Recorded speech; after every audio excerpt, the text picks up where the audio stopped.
Ndokuchingamidza zvakare vana vaMwari kuchirongwa chedu chamazuva ose kunai pastor.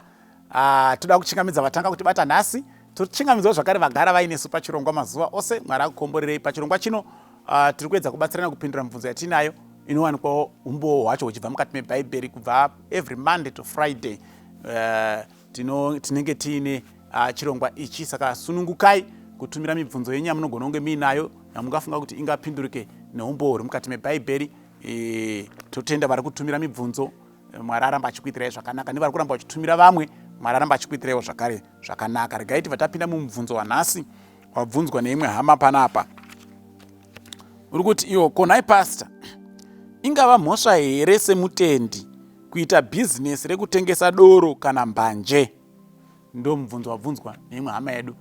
Ingava mhosva here pamberi paMwari pastor kuti ina hangu ndichitenda muna Mwari but ndoita bhizinesi randenge ndichitengesera hangu vanoda havo doro nembanje, ndikanzi ndaita mhosva here? Uyu mubvunzo hatifanira kumbotora maminitsi akawanda kuupindura. Tinongoverenga vhesi, toverenga vhesi, munhu ozvionera ega kuti imhosva here kana kuti haisi mhosva. Habakuki chapter 2 verse 15. Habakuki 2 verse 15. Woe unto him who gives his neighbor drink. You put your bottle to him and make him drunken also, so that you may look on their nakedness. Vane nhamo vanopa wekwavo zvinobata. Zvanzi munotovapa mabhodhoro kuti vamwe, kana vadhakwa motanga kuvaseka vakuratidza upenzi hwavo hunouya nekudhakwa. Hanzi mune nhamo. Nawo kana Mwari achiti une nhamo nekuti wapa umwe, saka zvinofanira kuudza kuti ungaite rugare sei uriwo watodistributa wacho kumaraini kunotozikamwa kuti apo ndo parinotengeswa nemhando dzaro, vana nipa, vana zedhi, vana tekuteku nemhando dzaro. Iwe ndiwe uri kutotengesera vanhu vanotoziva kuti pamba apo tinoriwana. Mwari ari kuti une nhamo. Nawo Mwari akati une nhamo, anotoreva kuti une nhamo zveshuwa, hapana rugare pakadaro. Ngatione wembanje, Romans chapter 13. Romans 13. Ndara kuverenga, ndifuna ndichaverenga verse 1, 2 na 3 I think. Now, iyo Romans 13 verse 1. Let every soul be subject unto the higher powers, for there is no power but of God. The powers that be are ordained of God. Whosoever therefore resists the power resists the ordinance of God, and they that resist shall receive to themselves damnation. For rulers are not a terror to good works, but to the evil. Do that which is good, and you shall have praise of the same. For he is the minister of God to thee for good. But if you do that which is evil, be afraid, for he bears not the sword in vain. For he is the minister of God, a revenger to execute wrath upon him that doeth evil. And isusu, and every soul, munhu wese, must be subject to the higher powers. Munhu wese anofanira kuteerera nekuzviisa pasi pemasimba ari kutungamira anotonga.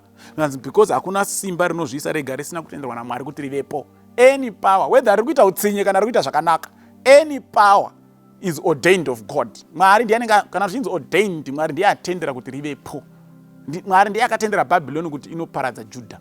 And the Israelites were in captivity. God had ordained the Babylonians. Mwari ndiye akatendera Assyria kuti iparadze Israel. God had ordained the Assyrian king Sennacherib. Saka kunyika kwenyu kwamunogara imi, kunyangwe mambo wenyu ari kutungamira aine utsinye chaiwo chaiwo, Mwari ndiye akatotendera kuti mambo iye atonge. Ende zviri kunzi munofanira kumuteerera pazvinhu zvine chekuita nekugara kwevanhu zvakanaka. Saka kana umambo huri kutonga huchiti kutengesa mbanje imhosva, umambo huri kutonga hukati kutengesa mbanje imhosva, iwewe haugoni kuti hazvina nebasa rese because umambo wacho hune utsinye. Because Mwari ari kuti ndini ndakatotendera kuti hunge huripo, ndini ndinoziva the reason why ndiri kuhutendera kuti hunge huripo. Iwe haugoni kuudzira Mwari zveutsinye because Mwari anotozviziva kupfuura zvaunoita iwewe. Saka umambo iwo hunofanira kuteererwa. Saka mitemo inounzwa nemagovernments anotitungamira tofanira kuiteerera. Government ikati munofambira kuright, madrivers fambirai kuright. Musati vane utsinye vari kureva vanhu saka ndakufambira kuleft. Ai, munoteerera because Mwari ndiye ati vange varipo. Government ikati kupasa mumba memunhu muchiba imhosva, iwo haufaniri kuti hai ndonopasa chete because ndiri kutungamirwa navanhu vakaipa stereki. Mwari ari kuti teererai vanhu ivavo. Saka government kana ichiti kutengesa mbanje imhosva, iwe teerera munhu iye. Haugoni kuti hai ndiri muKristu ana basa navo vanhu ivavo because havana mari saka ndoitengesa mbanje iyoyo. Because mitemo yatiri kupiwa nevehurumende iko zvino izvi inonzi imhosva inosungisa haina painopikisana neshoko raMwari. Vanototi kuuraya imhosva, Mwari anotosauraya. Vanoti kuba imhosva, Mwari anotosaba. Saka mitemo iyo yakatonakira isu semakristu. Kunze kwakunge vakuisa mutemo unopikisana neshoko raMwari, ndo patinosarudza kuti hazviri nani kuteerera Mwari pane kuteerera munhu. But wembanje shoko raMwari rakagara nondoti musaise mumuviri uyu zvinokuvadza, kuna vakorinde wekutanga chapter 6. The body is the temple of the Holy Spirit. Anyone who will harm this body, God will also destroy him.